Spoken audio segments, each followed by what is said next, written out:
Hello everyone, আশা করি সকলে ভালো আছেন। আর এটা কি হলো বুঝলাম না কিছু। একই দিনে দুই নায়কের আপকামিং দুই মুভির দুইটা জিনিস আসবে ডাবল ধামাকা।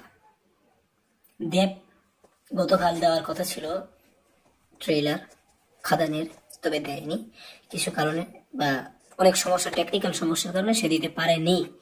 কিন্তু এখন যেটা হলো, শাকিব খানের আপকামিং মুভি বরবাদের ফার্স্ট লুক 18 তারিখে আসতেছে আর বড় আয়োজনের মাধ্যমে, এবং সেটা 3D মোশন পোস্টার অনুযায়ী হবে নাকি শোনা যাচ্ছে।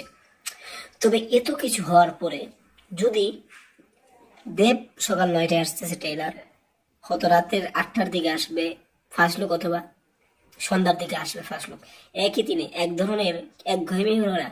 আসলে আসল কথা হচ্ছে কি জানেন, এটা সত্য কথা।